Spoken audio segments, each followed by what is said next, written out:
जय हिंद दोस्तों, स्वागत है आपका आज के सेशन में। आज आपका 1 सितंबर हो चुका है, महीना आपका नया स्टार्ट हो रहा है और आज के देखते हैं आज के क्या क्या इंपॉर्टेंट करंट अफेयर्स आपके बन सकते हैं। सभी को मैं लेकर के आया हूं, जितने भी आपके इंपॉर्टेंट बन सकते हैं। देखिए, सबसे पहले तो ये जान लो कि 1 सितंबर को भारत में राष्ट्रीय पोषण सप्ताह की शुरुआत हो जाती है। ठीक है, जो कब तक चलता है? 7 सितंबर तक मनाया जाता है। तो 1 सितंबर से लेकर के 7 सितंबर तक मनाया जाता है भारत में राष्ट्रीय पोषण सप्ताह। ठीक है, याद रखेंगे।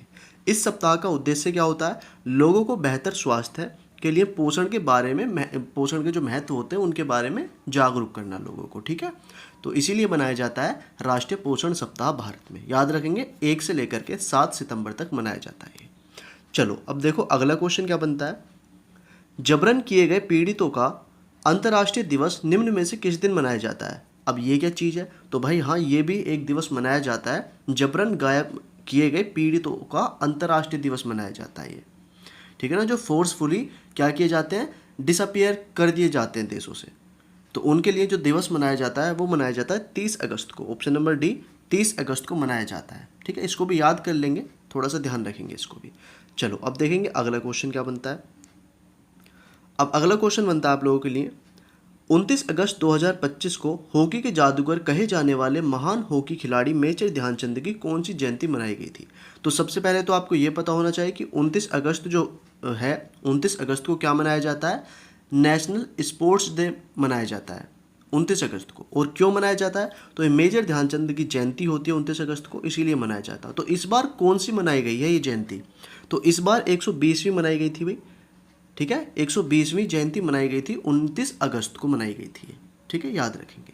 चलिए अब देखते हैं अगला क्वेश्चन क्या बनता है।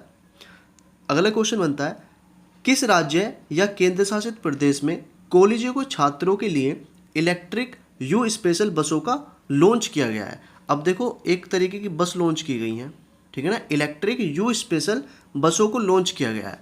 तो किस राज्य में किया गया है, किस केंद्र शासित प्रदेश में किया गया है? तो दिल्ली ने कर दिया ये काम। ठीक है ना, दिल्ली ने ये चीज़ शुरू कर दी है। ठीक है, कॉलेज के छात्रों के लिए इलेक्ट्रिक यू स्पेशल बस लॉन्च की गई हैं। ठीक, चलिए याद रखेंगे, अगर पूछ लिया जाए देखिए बन सकता है इंपॉर्टेंट। अब देखो अगला क्वेश्चन क्या बनता है। अमेरिका में आयोजित सिंकफील्ड कप 2025 का खिताब किसने जीता है? ठीक है, तो सिंकफील्ड कप अगर कहीं पर आ जाए, ये हो सकता है पूछ लिया जाए क्योंकि ये अवार्ड से संबंधित है। तो ये किसने जीता है? ये जीता है, ऑप्शन नंबर यहाँ पर हो जाएगा सी, वेस्ले सो। ठीक है, वेस्ली सो ने ये जीता है अवार्ड, सिंकफील्ड कप 2025 का। अब देखेंगे अगला क्वेश्चन। क्वेश्चन बनता है अगला, एशियाई विशालकाय कछुए का पहला सफल कृत्रिम ऊष्मायन किस राज्य में किया गया? ये यहाँ पर आपको बताना है। तो कहाँ पर किया गया? मणिपुर में किया गया। ऑप्शन नंबर ए ही यहाँ पर करेक्ट हो जाएगा, मणिपुर में हुआ है ये। ठीक, चलेंगे अब देखते हैं अगला क्वेश्चन। अगला क्वेश्चन बनेगा, ई मोबिलिटी को बढ़ावा देने के लिए भारत ने किस देश के साथ दोस्ती पहल शुरू की है? तो ये जो दोस्ती पहल है किसके साथ शुरू की है हाल ही में भारत ने, और किस लिए की है? तो ई मोबाइलिटी को क्या करने के लिए, बढ़ावा देने के लिए की है ये चीज़ शुरू। किस देश के साथ? तो नॉर्वे के साथ की है। ऑप्शन नंबर बी यहाँ पर करेक्ट हो जाएगा, नॉर्वे। ठीक है ना, तो दोस्ती पहल, कहीं पर नाम आ जाए दोस्ती पहल, ठीक है, तो ये नॉर्वे के साथ की है भारत ने। अब देखो अगला क्वेश्चन क्या बनता है। भारतीय सौर ऊर्जा निगम का प्रबंध निदेशक निम्न में से किसे नियुक्त किया गया? देखिए इंपॉर्टेंट क्वेश्चन बनेगा आपका, भारतीय सौर ऊर्जा निगम का। ठीक है ना, managing director of solar energy corporation of India. तो कौन बनाए गए हैं मैनेजिंग डायरेक्टर? तो ये बन चुके हैं भाई, ऑप्शन नंबर सी यहाँ पर करेक्ट हो जाएगा, आकाश त्रिपाठी। आकाश त्रिपाठी को भी बनाया गया है भारतीय सौर ऊर्जा निगम का प्रबंध निदेशक, यानी कि मैनेजिंग डायरेक्टर बना दिया गया है। चलो अब देखो अगला क्वेश्चन। अगला क्वेश्चन क्या कहता है। अगला क्वेश्चन बनता है आप लोगों के लिए, लोकसभा अध्यक्ष ओम बिरला, अभी नाम आ जाए कहीं पर ओम बिरला, तो कौन है? लोकसभा अध्यक्ष ने किस शहर में SC/ST संसदीय समिति के राष्ट्रीय सम्मेलन का उद्घाटन किया है? किसके द्वारा किया गया है? तो ये लोकसभा अध्यक्ष ओम बिरला के द्वारा उद्घाटन किया गया है। किसका उद्घाटन किया गया? SC/ST संसदीय समिति के राष्ट्रीय सम्मेलन का। ठीक है ना, किसका? National conference of SC/ST parliament committee का। तो कहाँ पर किया गया है ये? तो ये किया गया है ऑप्शन नंबर डी, भुवनेश्वर में। ऑप्शन नंबर डी, भुवनेश्वर में ओम बिरला ने किया है इसका उद्घाटन। ठीक है भाई, याद रखेंगे। अब चलते हैं अगला क्वेश्चन देख लेंगे। क्वेश्चन बनता है अगला, हाल ही में दिनेश के पटनायक, ये नाम है भाई दिनेश के पटनायक, को किस देश में भारत का उच्चायुक्त तो नियुक्त किया गया है? ये यहाँ पर आपको बताना है, ठीक है ना। बताओ, एम्बेसडर ऑफ इंडिया कौन? दिनेश के पटनायक। तो किस देश के बने हैं ये? तो ये बने हैं कनाडा के। ऑप्शन नंबर ए यहाँ पर करेक्ट हो जाएगा।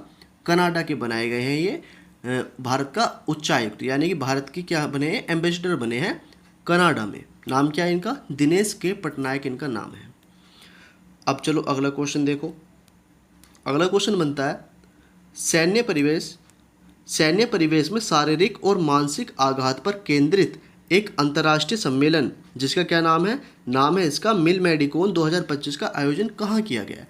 तो देखो, ये नाम अगर आपके सामने कहीं आ जाए, मिल मेडिकोन 2025 का आयोजन कहाँ पर हुआ है ये आयोजन? तो ये हुआ है ऑप्शन नंबर ए, नई दिल्ली में, ठीक है ना। नई दिल्ली में हुआ है। ये है क्या चीज़? तो ये सैन्य परिवेश में शारीरिक और मानसिक आघात पर केंद्रित होता है और ये अंतर्राष्ट्रीय सम्मेलन है। नाम है इसका मिल मेडिकोन। कहाँ पर इसका आयोजन किया गया है? नई दिल्ली में किया गया है। याद रखेंगे, ये बहुत ज़्यादा इंपॉर्टेंट बन सकता है आपका क्वेश्चन, ठीक है। अब अगला क्वेश्चन देखो। क्वेश्चन बनता है अगला, भारत की बायो E3 नीति के तहत पहला राष्ट्रीय बायो फाउंड्री नेटवर्क किसने लॉन्च किया है?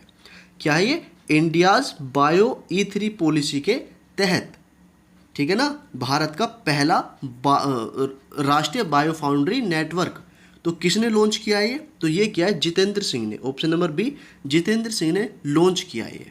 अब देखो अगला क्वेश्चन देखो, हाल ही में किसे राष्ट्रीय मुद्रा कोष यानी कि IMF, जिसे इंटरनेशनल मॉनेटरी फंड कहा जाता है, का कार्यकारी निदेशक नियुक्त किया गया है? ये यहाँ पर आपको बताना है। एग्जीक्यूटिव डायरेक्टर कौन नियुक्त हो चुके हैं IMF के? तो कौन हो चुके हैं? तो यहाँ पर हो जाएगा option number A, Urjit Patel. Urjit Patel को किया गया है अंतर्राष्ट्रीय मुद्रा कोष का कार्यकारी निदेशक नियुक्त। इंपॉर्टेंट क्वेश्चन बनेगा बहुत ज़्यादा उर्जित पटेल से ये, तो याद रखना IMF के क्या बन चुके हैं? एग्जीक्यूटिव डायरेक्टर बन चुके हैं। चलिए अब देखेंगे अगला क्वेश्चन। सुप्रीम कोर्ट के निर्देश के बाद विस्तृत आवारा कुत्तों के प्रबंधन के दिशा निर्देश जारी करने वाला पहला भारतीय राज्य कौन बन गया है? तो पहला कौन सा ऐसा राज्य बन चुका है क्या करने वाला? आवारा कुत्तों के प्रबंधन के दिशा निर्देश जारी करने वाला, ठीक है ना। गाइडलाइंस जारी कर दी है जिसने, किसके लिए? स्ट्रे डॉग्स जो हैं उनके मैनेजमेंट के लिए। तो कौन सा राज्य बन चुका है? तो राजस्थान बन चुका है। ऑप्शन नंबर डी यहाँ पर करेक्ट हो जाएगा। राजस्थान ने ये गाइडलाइंस जारी की हैं और पहला राज्य ये बन चुका है भारत का ये करने वाला, ठीक है। चलिए अब देखेंगे अगला क्वेश्चन। अगला क्वेश्चन बनता है आपका होमवर्क, जो कि आपका क्वेश्चन ऑफ द डे है। इसका आंसर आप लोग मुझे कमेंट बॉक्स में देंगे। सिख समुदाय के अंतिम गुरु कौन थे? ये यहाँ पर आपको बताना है। गुरु अर्जुन देव, गुरु तेग बहादुर, गुरु गोविंद सिंह, या इनमें से कोई नहीं। जो भी आंसर करेक्ट है उसका आंसर आप लोग मुझे कमेंट बॉक्स में देंगे भाई, ठीक है। और ये देखिए, प्रॉपर PDF आपको टेलीग्राम पर मैं प्रोवाइड करा दूंगा, तो टेलीग्राम ज्वाइन कर लेना, लिंक आपको डिस्क्रिप्शन में मिल जाएगा। इंस्टा पर भी फॉलो कर लेना अगर नहीं किया हुआ है आपने, और यहाँ पर सब्सक्राइब जरूर कर लेना चैनल को, लेकिन ठीक है ना, ये बहुत ज़रूरी है आप लोगों के लिए। शेयर भी करना वीडियो को अगर वीडियोज़ हेल्पफुल होती हैं आप लोगों के लिए। डेली करंट अफेयर्स आपके आ ही रहे हैं, तो डेली करंट अफेयर्स के लिए आप लोग चैनल को सब्सक्राइब जरूर कर लेना। मिलते हैं दोस्तों अगली वीडियो में, तब तक के लिए जय हिंद, वंदे मातरम, बाय।